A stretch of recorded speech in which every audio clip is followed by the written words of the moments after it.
શેરબજારમાં રોકાણના નામે ઠગાઈ, ચાંગોદરથી પકડાયેલું call centre, એસએમસીએ કરી મોટી કાર્યવાહી. શેરબજારમાં નફાકારક રોકાણની લાલચ આપીને મોટી રકમ મેળવ્યા પછી છેતરપિંડી કરતું કોલ સેન્ટર પકડાયું છે. સ્ટેટ મોનિટરિંગ સેલની ટીમે ચાંગોદરના મોરૈયા ગામે ઘરમાં ચલાવાતા ઠગાઈના કોલ સેન્ટરમાંથી 5ને ઝડપી પાડ્યા છે. 5 આરોપી પકડાયા. સ્ટેટ મોનિટરિંગ સેલની ટીમે બાતમીના આધારે ચાંગોદરના મોરૈયા ગામે સોપાન વિલા સોસાયટીના એક ઘરમાં દરોડો પાડ્યો હતો. કોલ સેન્ટર ચલાવતા મુખ્ય આરોપી 25 વર્ષીય સંજય ઠાકોર, દિલીપ ઠાકોર, લક્ષ્મણ ઠાકોર, વિપુલ ઠાકોર અને રાહુલ ઠાકોરને પકડી પાડ્યા હતા. આરોપીઓ પાસેથી કુલ 19 મોબાઈલ ફોન ઉપરાંત 30 લાખની કિંમતની એક કાર, 55,000 રોકડા સહિત 31 લાખનો મુદ્દામાલ કબજે કરવામાં આવ્યો છે.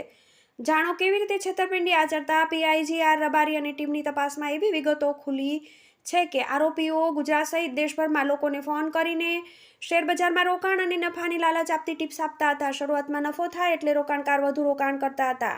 મોટી રકમનું રોકાણ થાય એટલે ગ્રાહકનો સંપર્ક કટ કરી નાખવામાં આવતો હતો. મહેસાણામાં કોલ સેન્ટર પકડાયું તે પદ્ધતિથી સંજય ઠાકોરે 4 કોલરને રાખીને 1 મહિનાથી મોરૈયા ગામના મકાનમાં ઠગાઈનું કોલ સેન્ટર ચાલુ કર્યું હતું.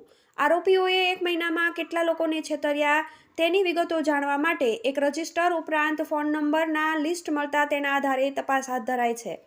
19 મોબાઈલ ફોન કબજે કરવામાં આવ્યા છે. તેની વિગતો મેળવીને ઠગાઈના કોલ સેન્ટરની અતથી ઇતિ જાણવામાં આવશે. TV18 news, Ahmedabad.